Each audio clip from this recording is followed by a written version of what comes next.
जय श्री हरि। आज के पावन गुरुवार के दिन हम सुनेंगे बृहस्पतिवार व्रत कथा। मान्यता है कि श्रद्धा और सच्चे मन से यह व्रत करने से भगवान विष्णु और बृहस्पति देव की कृपा प्राप्त होती है तथा घर में सुख, शांति और समृद्धि आती है। आइए श्रद्धा के साथ कथा प्रारंभ करते हैं। बृहस्पतिवार व्रत कथा। एक समय की बात है, भारतवर्ष में एक राजा राज्य करता था। वह बड़ा ही प्रतापी और दानी था। वह नित्य प्रतिदिन मंदिर दर्शन करने जाता था। वह ब्राह्मण और गुरु की सेवा किया करता था। उसके दरवाजे से कोई भी निराश होकर नहीं लौटता तथा वह प्रत्येक गुरुवार को व्रत रखता एवं पूजन करता था। हर एक दिन गरीबों की सहायता करता था, परंतु यह सब बातें उसकी रानी को अच्छी नहीं लगती थी। वह न व्रत करती और न किसी को एक दमड़ी तक दान में देती थी तथा राजा से भी ऐसा करने को मना किया करती थी। एक समय की बात है, राजा तो शिकार खेलने वन को गए थे। महल में रानी और दासी थी। उस समय गुरु बृहस्पति देव एक साधु का रूप धारण कर राजा के दरवाजे पर भिक्षा मांगने आए तथा भिक्षा मांगी तो रानी कहने लगी, हे साधु महाराज, मैं इस दान और पुण्य से तंग आ गई हूँ। मेरे से तो घर का कार्य समाप्त ही नहीं होता। इस कार्य के लिए तो मेरे पतिदेव ही बहुत हैं। अब आप इस प्रकार की कृपा करें कि यह सब धन नष्ट हो जाए तथा मैं आराम से रह सकूं। साधु बोले, हे देवी, तुम तो बड़ी विचित्र हो। संतान और धन से कोई दुखी नहीं होता, इसको सभी चाहते हैं। पापी भी पुत्र और धन की इच्छा करता है। यदि आपके पास धन अधिक है तो भूखे मनुष्य को भोजन कराओ, प्याऊ लगवाओ, ब्राह्मण को दान दो, धर्मशाला बनवाओ, कुआं, तालाब, बावड़ी, बाग बगीचे आदि के निर्माण कराओ, निर्धन मनुष्य की सेवा करो तथा कुंवारी कन्याओं का विवाह कराओ और अनेक यज्ञ आदि धर्म कर्म करो। इस प्रकार के कर्मों से आपका कुल और आपका नाम परलोक में सार्थक हो एवं स्वर्ग की प्राप्ति होगी। परंतु वह रानी इन बातों से खुश नहीं हुई। वह बोली, हे साधु महाराज, मुझे ऐसे धन की आवश्यकता नहीं जिसको और मनुष्य को दान दूं तथा जिसको रखने उठाने में मेरा सारा समय ही बर्बाद हो जाए। साधु ने कहा, हे देवी, तुम्हारी ऐसी इच्छा है तो ऐसा ही होगा। मैं तुम्हें बताता हूँ, वैसा ही करना। बृहस्पतिवार के दिन घर को गोबर से लीपना, अपने केशों को धोना, केशों को धोते समय स्नान करना, राजा से कहना वह हजामत करवाए, भोजन में मांस मदिरा खाना, कपड़े धोबी के यहाँ धुलने डालना। इस प्रकार 7 बृहस्पतिवार करने से तुम्हारा सब धन नष्ट हो जाएगा। ऐसा कहकर वह साधु महाराज वहां से अंतर्ध्यान हो गए। रानी ने साधु के कहने के अनुसार वैसा ही किया। 3 बृहस्पतिवार ही बीते थे कि उसका समस्त धन नष्ट हो गया और भोजन के लिए दोनों समय तरसने लगे, सांसारिक भोगों से दुखी रहने लगे। तब राजा रानी से कहने लगा कि रानी, तुम यहाँ पर रहो, मैं दूसरे देश को जाऊंगा, क्योंकि यहाँ पर मुझे सभी मनुष्य जानते हैं, इसीलिए कोई कार्य भी नहीं कर सकता। देश चोरी परदेश भीख बराबर है। ऐसा कहकर राजा परदेश चला गया। वहाँ वह जंगल को जाता और लकड़ी काट कर लाता और शहर में बेचता। इस तरह जीवन व्यतीत करने लगा। इधर राजा के घर रानी और दासी दुखी रहने लगी। किसी दिन भोजन मिलता और किसी दिन जल पीकर ही रह जाती। एक समय रानी और दासी को 7 रोज बिना भोजन के व्यतीत हो गए तो रानी ने अपनी दासी से कहा, हे दासी, यहाँ पास ही के नगर में मेरी बहन रहती है। वह बड़ी धनवान है। तू उसके पास जा और वहाँ से 5 सेर भेजर मांग ला, जिससे कुछ समय के लिए गुजारा हो जाएगा। इस प्रकार रानी की आज्ञा मानकर दासी उसकी बहन के पास गई। रानी की बहन उस समय पूजन कर रही थी, क्योंकि उस रोज बृहस्पतिवार था। जब दासी ने रानी की बहन को देखा और उससे बोला, हे बहन रानी, मुझे तुम्हारी बहन ने भेजा है, मेरे लिए 6 सर भेजर दे दो। इस प्रकार दासी ने अनेक बार कहा, परंतु रानी ने कुछ उत्तर नहीं दिया, क्योंकि वह उस समय बृहस्पतिवार की व्रत कथा सुन रही थी। इस प्रकार जब बांदी को किसी प्रकार का उत्तर नहीं मिला तो वह दुखी हुई एवं क्रोध भी आया और लौटकर अपने गांव आकर रानी के पास बोली, हे रानी, तुम्हारी बहन तो छोटे मनुष्य से बात भी नहीं करती। मैंने उससे कहा तो उसने कोई उत्तर नहीं दिया। मैं वापस चली आई। रानी बोली, हे दासी, इसमें उनका कोई दोष नहीं है। जब बुरे दिन आते हैं तब कोई सहारा नहीं देता। अच्छे बुरे का पता विपत्ति में ही लगता है। जो ईश्वर की इच्छा होगी वही होगा। यह सब हमारे भाग्य का दोष है। इधर उस रानी ने देखा कि मेरी बहन की दासी आई थी, परंतु मैं उससे नहीं बोली, इससे वह बहुत दुखी हुई होगी।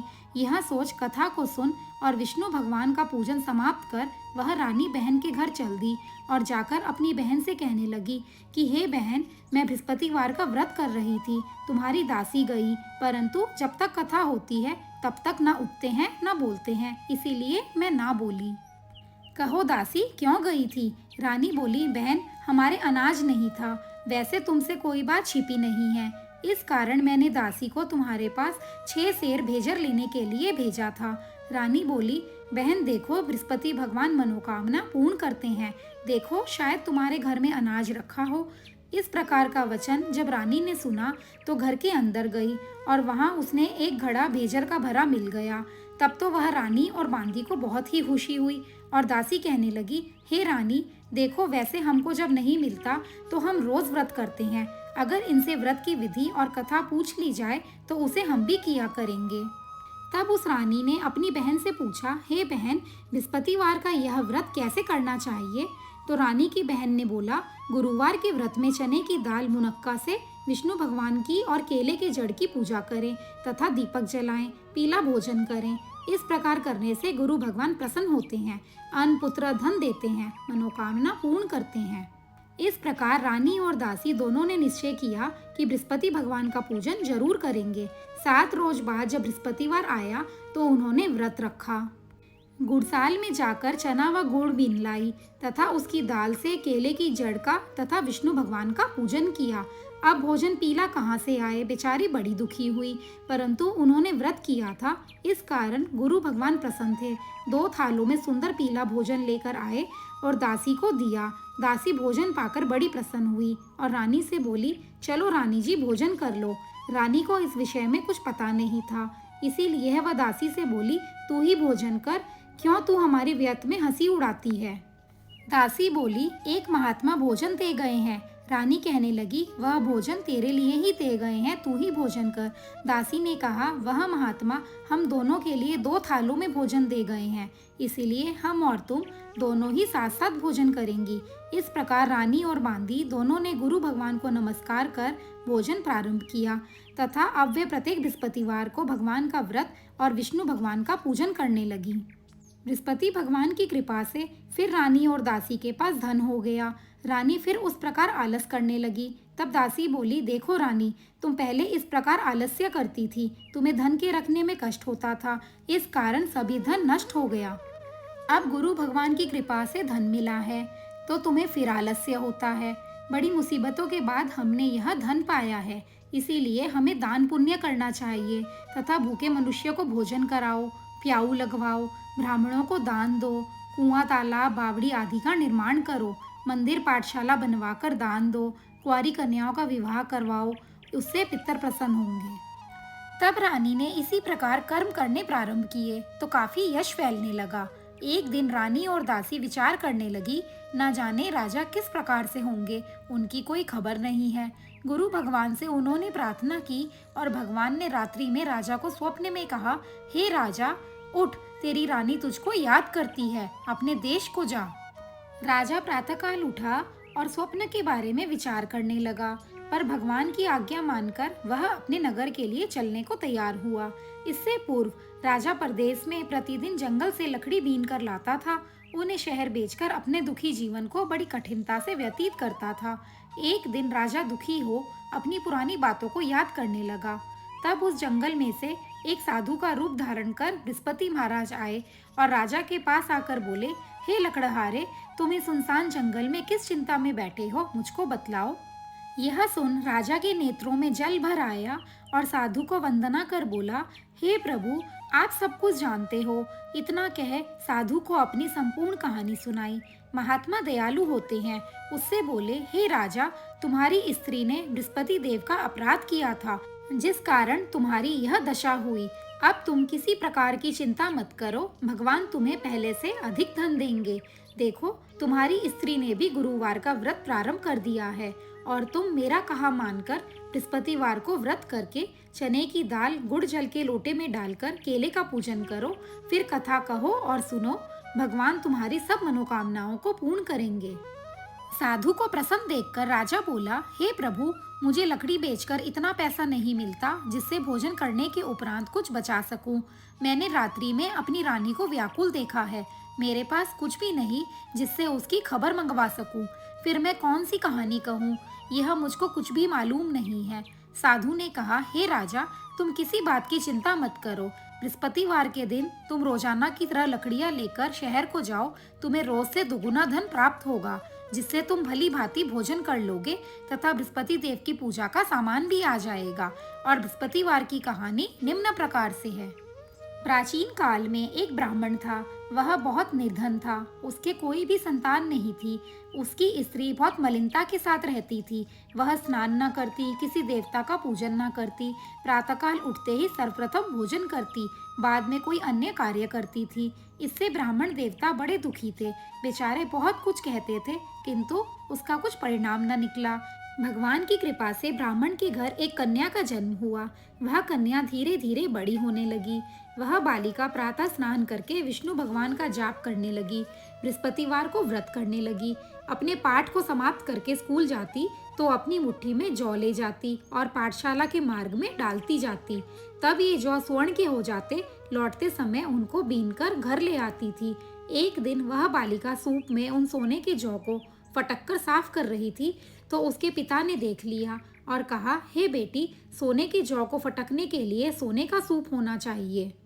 दूसरे दिन गुरुवार था। इस कन्या ने व्रत रखा और बृहस्पति देव से प्रार्थना करके कहा, हे प्रभु, मैंने आपकी पूजा सच्चे मन से की हो तो मेरे लिए सोने का सूप दे दो। बृहस्पति देव ने उसकी प्रार्थना स्वीकार कर ली। रोजाना की तरह वह कन्या जौ फैलाती हुई जाने लगी।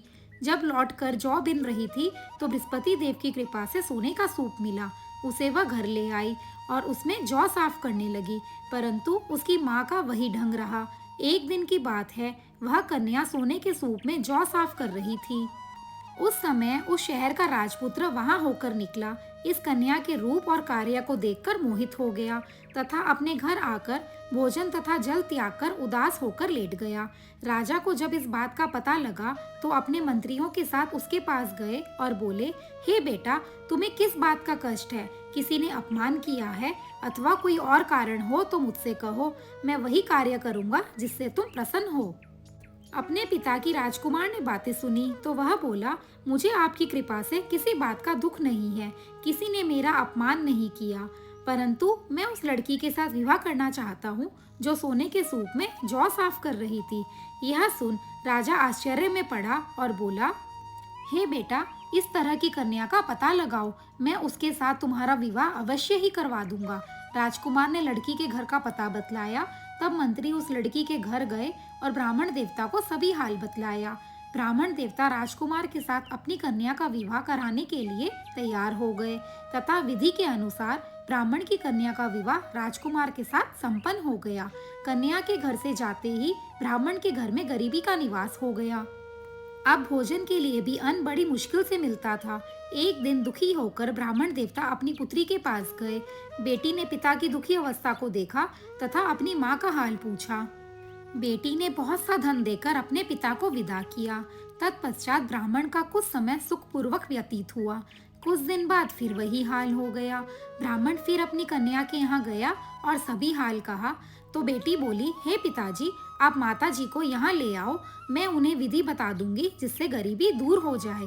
वह ब्राह्मण देवता अपनी स्त्री को लेकर पहुँचे तो पुत्री अपनी माँ को समझाने लगी, हे माँ, तुम प्रातःकाल उठकर प्रथम स्नान आदि करके विष्णु भगवान का पूजन करो तो सब दरिद्रता दूर हो जाएगी। परंतु उसकी माँ ने एक भी बात नहीं मानी और प्रातःकाल उठकर अपनी पुत्री व बच्चों की झूठन को खा लिया। एक दिन उसकी पुत्री को भी बहुत गुस्सा आया और रात कोठरी से सभी सामान बाहर निकालकर अपनी माँ को कोठरी में बंद कर दिया। प्रातःकाल उसमें से माँ को निकाला तथा स्नानादि करा के पाठ करवाया तो माँ की बुद्धि ठीक हो गई। अब माँ प्रत्येक बृहस्पतिवार को व्रत रखने लगी। इस व्रत के प्रभाव से उसकी माँ भी बहुत ही धनवान तथा पुत्रवती हुई और बृहस्पति जी के प्रभाव से स्वर्ग को प्राप्त हुई तथा वह ब्राह्मण भी सुखपूर्वक इस लोक के सुख भोग कर स्वर्ग को प्राप्त हुए। इस तरह कहानी कहकर साधु देवता वहां से लोप हो गए। धीरे धीरे समय व्यतीत होने पर फिर वही बृहस्पतिवार का दिन आया। राजा जंगल से लकड़ी काटकर किसी शहर में बेचने गया। उसे उस दिन से अधिक पैसा मिला। राजा ने चना गुड़ आदि लाकर गुरुवार का व्रत किया। उस दिन से उसके सभी कलेश दूर हो गए। परंतु जब दोबारा गुरुवार का दिन आया तो बृहस्पतिवार का व्रत करना भूल गया। इस कारण बृहस्पति भगवान नाराज हो गए। उस दिन उस नगर के राजा ने विशाल यज्ञ का आयोजन किया तथा शहर में यह घोषणा करवा दी कि कोई भी मनुष्य अपने घर भोजन ना बनाए, समस्त जनता मेरे यहाँ भोजन करने आए। इस आज्ञा को जो ना मानेगा उसके लिए फांसी की सजा दी जाएगी। इस तरह की घोषणा संपूर्ण नगर में करवा दी गई। राजा की आज्ञा अनुसार शहर के सभी लोग भोजन करने गए, लेकिन लकड़हारा थोड़ी देर से पहुंचा तो राजा उसको अपने साथ महल ले जाकर भोजन करा रहे थे कि रानी की दृष्टि उस खूंटी पर पड़ी जिस पर उसका हार लटका हुआ था। वह वहां पर दिखाई नहीं दिया। रानी ने निश्चय किया कि मेरा हार इस मनुष्य ने चुरा लिया है। उसी समय पुलिस को बुलाकर लकड़हारे को जेल खाने में डलवा दिया। इस प्रकार राजा जेल खाने में पड़ गया और बहुत दुखी होकर विचार करने लगा, ना जाने कौन से पूर्व जन्म के कर्म से मेरे लिए दुख प्राप्त हुआ है, और उसी साधु को याद करने लगा जो कि जंगल में मिला था। उसी समय तत्काल बृहस्पति देव साधु के रूप में प्रकट हो गए और उसकी दशा को देखकर कहने लगे, अरे मूर्ख, तूने बृहस्पति देवता की कथा नहीं की, इस कारण तेरे लिए दुख प्राप्त हुआ है। अब चिंता मत कर, बृहस्पतिवार के दिन जेल खाने के दरवाजे पर 4 पैसे पड़े मिलेंगे, उनसे तू बृहस्पति देव की पूजा करना, तेरे सभी कष्ट दूर हो जाएंगे। बृहस्पतिवार के रोज उसे 4 पैसे मिले। राजा ने कथा कही। उसी रात्रि को बृहस्पति देव ने उस राजा को स्वप्न में कहा, हे राजा, तुमने जिस आदमी को जेल खाने में बंद कर दिया है वह निर्दोष है, वह राजा है, उसे छोड़ देना।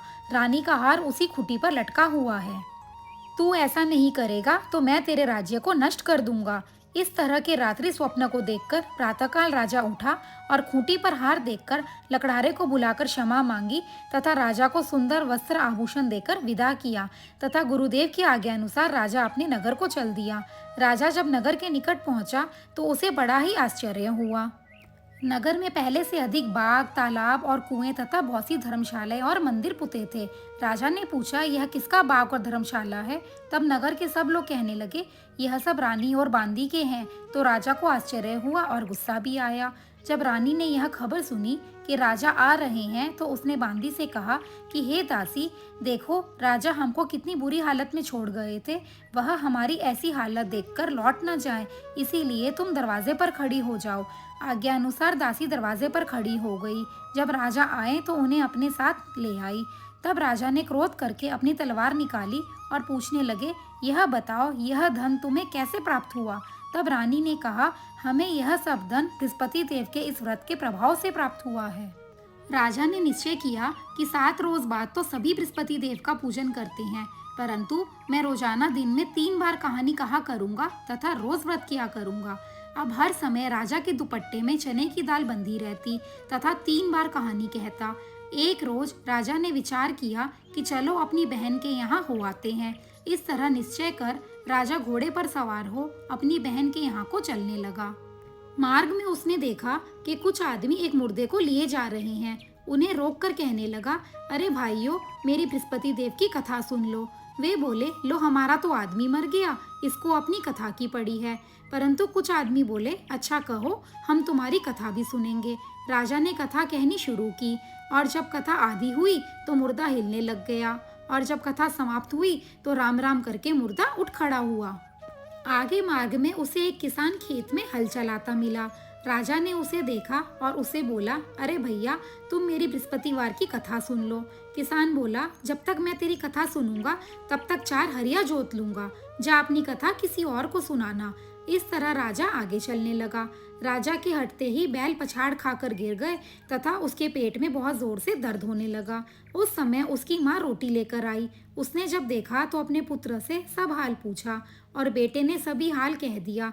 तो बुढ़िया दौड़ी दौड़ी उस घुड़सवार के पास गई और उससे बोली, मैं तेरी कथा सुनूंगी, तू अपनी कथा मेरे खेत पर चलकर कहना। राजा ने बुढ़िया के खेत पर जाकर कथा कही, जिसके सुनते ही बैल उठ खड़े हुए तथा किसान के पेट का दर्द भी बंद हो गया। राजा अपनी बहन के यहाँ पहुँच गया। बहन ने भाई की खूब मेहमानी की। दूसरे रोज प्रातःकाल राजा जागा तो वह देखने लगा कि सब लोग भोजन कर रहे हैं। राजा ने अपनी बहन से कहा कि ऐसा कोई मनुष्य है जिसने भोजन ना किया हो, तो मेरी बृहस्पतिवार की कथा सुन ले। बहन बोली, हे भैया, यह देश ऐसा ही है। पहले यहाँ लोग भोजन करते हैं, बाद में अन्य काम करते हैं। अगर कोई पड़ोस में हो तो देख आती हूँ। वह ऐसा कहकर देखने चली गई, परंतु उसे कोई ऐसा व्यक्ति नहीं मिला जिसने भोजन ना किया हो। अतः वह एक कुम्हार के घर गई जिसका लड़का बीमार था। उसे मालूम हुआ कि उनके यहाँ 3 दिन से किसी ने भोजन नहीं किया। रानी ने अपनी भाई की कथा सुनने के लिए कुम्हार से कहा। वह तैयार हो गया। राजा ने जाकर बृहस्पतिवार की कथा कही, जिसको सुनकर उसका लड़का ठीक हो गया। अब तो राजा की प्रशंसा होने लगी। एक रोज राजा ने अपनी बहन से कहा कि हे बहन, हम अपने देश को जाएंगे, तुम भी तैयार हो जाओ। राजा की बहन ने अपनी सास से कहा। सास बोली, हाँ चली जा, परंतु अपने लड़कों को मत ले जाना, क्योंकि तेरे भाई के कोई संतान नहीं है। बहन ने अपने भैया से कहा, हे भैया, मैं तो चलूंगी, परंतु कोई बालक नहीं जाएगा। राजा बोला, जब कोई बालक नहीं जाएगा तब तुम ही क्या करोगी। बड़े दुखी मन से राजा अपने नगर को लौट आया। राजा ने अपनी रानी से कहा, हम निर्वंशी राजा हैं, हमारा मुंह देखने का धर्म नहीं है और कुछ भोजन आदि नहीं किया। रानी बोली, हे प्रभु, बृहस्पति देव ने हमें सब कुछ दिया है, हमें संतान अवश्य देंगे। उसी रात को बृहस्पति देव ने स्वप्न में राजा से कहा, हे राजा, उठ, सभी सोच त्याग दे, तेरी रानी गर्भ से है। राजा को यह बात सुनकर बड़ी खुशी हुई। 9वें महीने में उसके गर्भ से एक सुंदर पुत्र पैदा हुआ।